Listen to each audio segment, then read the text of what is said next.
But it's like, is this realistic for me? Just because I see it on the internet, why do I feel like I need to wake up at 6 a.m. and I can still be productive and successful waking up at 10 a.m.? Now, the things on my list, honestly, these are things that I'm going to leave in 2024. If you guys want to leave it in 2024, you can too, but don't feel obligated. But if I say something that you really like to do or things that's been working for you, then do you, boo. Bring that energy into 2025. But for me personally, I'm letting it go. I'm dusting it away. So the first thing that I am leaving in 2024 is sticking to a niche type of exercise. So let's start off with my background. I did track and cross country in high school. I did a bunch of other different kinds of sports, but I wasn't really the best at them. Track and cross country, I was decent at. I was pretty good at track. After I got done with track in high school, I wanted to stay active after getting out of high school and going into my college career. That's when I started powerlifting. I am 26 right now, and I have been powerlifting since I was 18, 19 years old. So powerlifting is like one of the best sports I've ever been great at. I mean, I pull world records. I'm doing amazing in the sport. My name is very respected in the sport, but I feel like I've been having like a little burnout, not necessarily like I don't want to go to the gym anymore. It's just the fact that I am tired of doing like the same squat, bench, and deadlift, doing the same niche kind of exercise to the point where it's like, I'm not even excited to go to the gym anymore because I keep doing the same kind of movements and I want to switch it up. So when I'm leaving, Jackson, I'm leaving in 2024 is sticking to a niche type of exercise. I always felt like I could only do powerlifting, I can only do strength training, which is not true. Like when it comes to like fitness, there's so many things that you can do in the fitness world. Like you can do Pilates, yoga, run marathons, you can do boxing, dancing. Like there's so many different things that you can do. And I feel like I was stuck in a box because I felt like, well, I want to be the best at the sport. So that means that I have to put my all into it and ignore other kinds of physical activity. But that was one of the worst things that I personally did during my 8 years of training. And honestly, I am like exploring new things.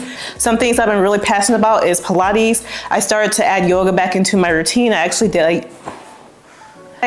a yoga flow class yesterday, so I'm gonna add yoga back into my routine. I've been doing sculpt classes. I've been hiking, bike riding, just been doing so many different kinds of physical activity, and it's making me fall in love with fitness again. So that's why I'm leaving 2024, is sticking to a niche type of exercise. I'm going to expand, explore more different kinds of physical activity, and that makes me feel good. And yeah, so that's what we're leaving in 2024. We're bringing in different kinds of activities in 2025. The next thing that I am leaving in 2024 is creating a workout routine that is not realistic for me. So I used to be a gym goer. I used to go to the gym 6 to 7 times a week. Not really last year. That was probably like more in like the beginner years of my fitness journey. I would go to the gym faithfully 6 to 7 times a week. This past year, I've been going 4 times a week. Honestly, life changes. I'm getting older. I'm not a 20, 21-year-old where I have so much time on my hands. I am growing into a different person. I have different responsibilities. I have things that are more important to me than just training at the gym, going hard at the gym. So I have to make a schedule that's like accommodating to this new version of myself that's developing. So right now, I've been going to the gym 2 to 3 times a week. And honestly, I'm not just sticking to the typical, oh, upper body day, lower body day, abs, core. I'm doing exercise that I feel great at. Doing a yoga class, a sculpt class, and 1 lower body day. During the sculpt class, we do a little bit of upper body as well. And if I feel okay, if I have enough time throughout the week, I'm going to add in an upper body throughout the week.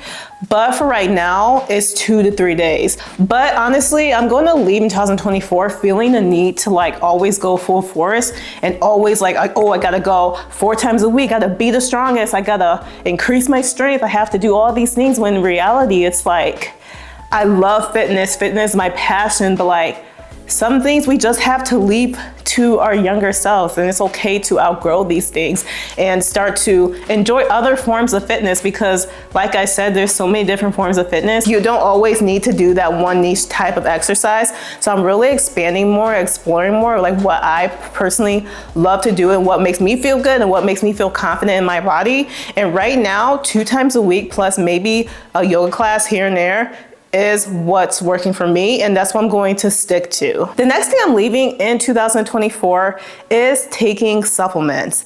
Now, if you guys don't know, I am a huge advocate on whole natural sources of food, and I don't believe in supplements. I don't take anything. I don't take creatine. I don't take protein powder. I don't take pre-workout. I've been breaking world records, been the strongest that I've ever been without any of those supplements. It just shows you that you don't really need those things. I talk about this in plenty of videos, so we're not going to go into depth about why I'm leaving this in 2024. I've been honestly left this in last year, but I did actually take creatine like in the beginning of the year, maybe like January or February. I just wanted to try it out. So I took creatine for a couple months, but then I'm like, why? Like, why am I doing this? I know it wasn't enough time to like actually see like strength, like see a big difference in my strength and my performance in the gym with just only taking it for a couple months. But then I realized, like, I'm like, why am I doing this? Like, for what? What am I getting out of this? And yes, there can be good benefits when it comes to these type of supplements, but for me personally, I don't need them. I've seen the most strength without them. Maybe I would see a little bit more strength with taking these supplements, but honestly, I'm at the point in my fitness journey where I'm not really worried about maxing out and hitting PRs. Maybe like later on in the year or later on my fitness journey, I'll like start to like get back into true strength training. But for right now, I'm good with where I'm at. I don't feel the need to like max out and see my true potential strength because I have other things going on in my life that's more important. So we're leaving supplements in 2024, honestly. We don't need them. The next thing I am leaving in 2024 is aesthetic meals. Now, this is the type of thing, like if I'm like making like a YouTube video or wanna make like cute meals, showing you guys cute, like different kind of meals that you can make at home, like something that's healthy. Like, I feel like this is like holding people back because they see like all these aesthetic meals on Instagram, TikTok, and YouTube, and they feel like that's what they have to do in order to like lose weight, in order to get into shape. When honestly, you only need the basics. You need a protein, carb, and a vegetable. That's all you need for each and every meal. So to sit up here and try to waste time and trying to make the perfect aesthetic meal, you're just wasting your time when you can really just throw together simple ingredients and make the meal taste delicious without putting too much effort into it. So that's what I'm doing in 2025. We're sticking to the basic meals like how I always been. I'm not gonna be too into like the aesthetic, everything has to look perfect. I'm just making sure I get my nutrients in, and that's all that matters. The next thing I'm leaving in 2025 is counting calories, and I'm going to continue to intuitive eat. Now, this is for me personally. I do not have to count calories anymore because I'm at the point in my fitness journey where I like how my body looks. I'm not trying to get to the next level when it comes to like my physique or my strength. Right now, I want to stay where I'm at. So I feel like it's no need for me to count my calories when I like how I look. I like where my strength is at. I like how I perform in the gym.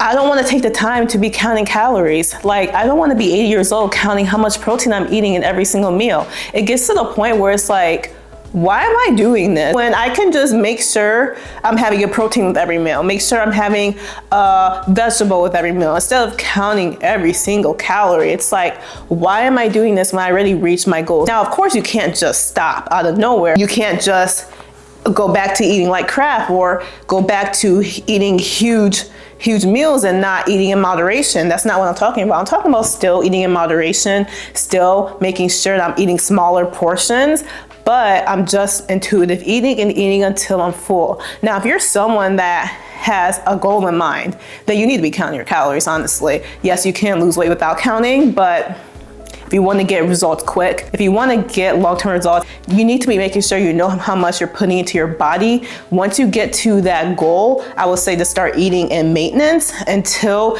you get to the point where you're years and years down the line into your fitness journey, to the point where you don't even need to count anymore because your body is basically going to stay the same. Like, it's not going to change drastically just because I'm not eating 150 grams of protein a day.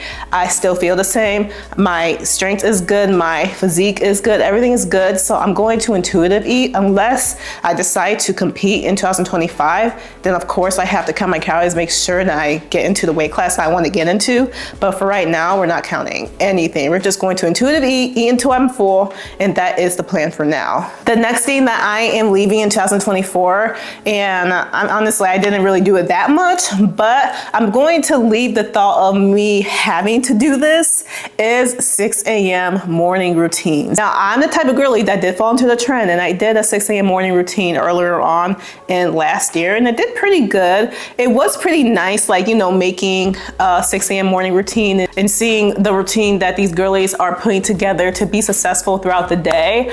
But it's like, is this realistic for me? Just because I see it on the internet, why do I feel like I need to wake up at 6 a.m. when I know for a fact that I can't do it? That is way too early for me, and I can still be productive and successful waking up at 10 a.m. I can be successful waking up at 9, 10 o'clock and starting my day from there. Now, the thought of a 6 a.m. morning routine, I like the thought of it as in waking up a little bit early so that way you can get things done and pour into your own cup before pouring into anyone else's cup.